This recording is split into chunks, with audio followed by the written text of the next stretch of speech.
Travels of the Ellis Arbor is an audio narrative set in the world of Bastion using 5e compatible characters. Tune in for episode 23, Quest. Finally, after many a long night in the back alleys of Reach wards and taverns, Darian and his crew slipped quietly outside the walls of the Meladonian coast. Arvel had successfully smuggled them free from the watchful eyes of the city guard, and the crew contemplated their next move. Nights upon nights of sleeping within an old wooden crate will do little to free the mind of wandering. Every member of the crew was fatigued and racked with soreness from head to toe. Carpathian especially. His tall, infernal form spent so much time doubled over that his characteristic arc now seemed almost comically so, as he stretched for the sky, his muscles cracking all the way up. The morning of their escape was warm and brisk. The sun beating down upon the dry ground, and the lack of sea breeze brought with it a harshness they had not felt in some time. Turning to their limited supplies, they snuck down a furtive alley, changed into some more suitable attire, and took stock of their belongings. As swiftly as they arrived, Arvel took off with his thanks, still grateful that Darian had not turned his pistol upon the smuggler after their run-in with his old gang. The wagon continued to trundle down the brick road, ever rumbling and skittering as the cargo moved freely behind. The sound of camel hooves drew far into the distance, and the crew were, once again, left to their own devices. Musing over each other and their predicament, they stayed in the shadows of the nearby building for a long while, hoping not to draw attention of any morning onlookers. The Hemvala parish was appropriately bereft of trade, and they would likely be able to continue unaccosted. Regardless, it would be unwise for them to simply trundle about their business, knowing there could still be the eyes of those who witnessed them swiftly exit the company of the smuggler. Nout was the first to be ready. His bundle of tools, baubles, and accoutrements swung heavily on his back. He pushed his goggles a little higher and turned towards the captain. "We best find some lodgings, I believe, Captain. No matter what our next move, we need a place to stay. Can't begin our journey without setting down a few roots." As true as that is, Nout, we haven't even got a journey to go on. From behind, more groggily muttered in agreement. Edward thought a moment before turning toward Darian also. Actually, come to think of it, we haven't had much for bearing since we landed in Far Reach. All this milling about and banshees and bandits, not even thought about our next move. He pointed his query toward the captain, but Carpathian was quick to respond, stamping his staff into the broken shale and brick. He replied as if to break the quietness of their predicament. "We've been sourceless and boundless for as long as we've been traveling. For what it's worth, Nout is right. We needn't think about our trajectory just yet. I, for one, am tired, hungry, and want for a bed. I care not what our next movement is, lest it be business with a tankard and a warm cushion." Darian raised a hand, calmly. He made a motion for Carpathian to lower his voice. The wizard continued to glower at his full height, waiting for the captain to make his decision. Now, I've never known you to be so hasty, Carpathian. Those nights in a box must have softened your focus. But you are right. There's little we can do until our bellies are full. Arvel mentioned the tavern in this settlement. We'll start there, see what delights the kitchen can offer us, and then begin tomorrow. Just a moment more. Be certain that our path wasn't followed, and then we'll go. 10 minutes passed, and then Darian motioned for the crew to follow casually behind his nonchalant path. There was little within the Hemvala parish, other than mills, storehouses, and homesteads. As such, the singular tavern within its hearth wasn't all that hard to spot. A few turns down the singular central road, and they found their way to the doorstep of the Mooring Arms Inn. Ducking under the mildew-covered doorway, Darian took stock of its interior. A few drunks and a handful of travellers dotted the circular tables of the floor, and booths lay empty upon each of its interior walls. A simple staircase seemed to rise at the back of the tavern to a second floor and a corridor.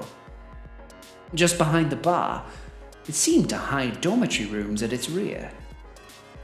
The barman, a well-groomed dwarven fellow, bid them pick a seat and come to the bar for their order. And with a nod, Darian bid the crew to take their corner booth and wait for him to return. Collecting his coin purse, Darian counted what funds they had available to them. The purse itself was laden with coin, suggesting a reasonable sum that it could pay with for a meal and a room each. Though, on closer inspection, he bore many more coppers and silvers than anything of worth. They'd be able to buy a room for a night or two, fill their bellies for certain. It was hardly enough to sustain them for the short term, though. And handing the dwarven barkeep a gold piece and 2 silver, the captain ordered a round of hot drinks, a husk of bread, and a simple stew for each member. He perused the list of available wines and delicacies, more than he'd imagined he could find in any roadside inn. But their coffers would not stretch that far. He ruminated on the coffers beneath the deck of the Ellis Arbor.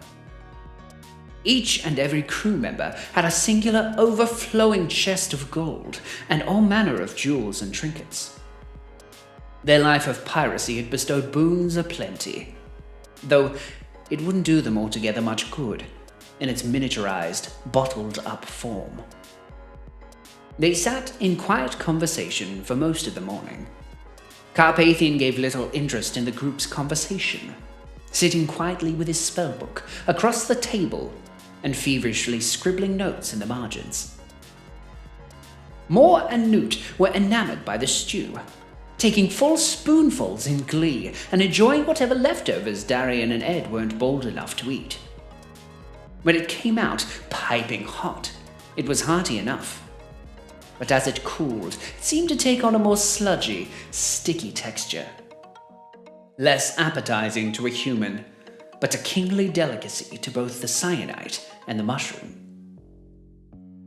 Leaning across the table, Darian inspected Edward's eye once more.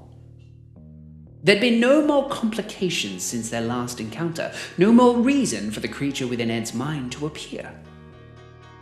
As such, Ed's devil eye remained quietly glistening behind his goggles, offering no more change than when he'd last revealed it to the captain. Darian didn't push or ponder, hoping that this incident was a rarer event than their previous encounter had alluded to. The less stress he could put the gunsmith under, he thought, the better. As if to punctuate the deafening lack of activity, their quiet musing was interrupted by the sound of a throat clearing. The dwarven barkeep had quietly approached the booth. Still wearing his dusty apron and cleaning a smoky-colored glass, he met Darian's eyes with full interest and just a flicker of fear. You all seem like out-of-towners. Don't get me wrong, I'm not prying. I just thought I'd give you all a little heads up, is all. He held his hands up in defense, as if it was waiting for an aggressive response. You don't have to take my word for it. I just thought I'd let you in on a little business. If you're interested in a little work, of course. Darian shifted in his seat.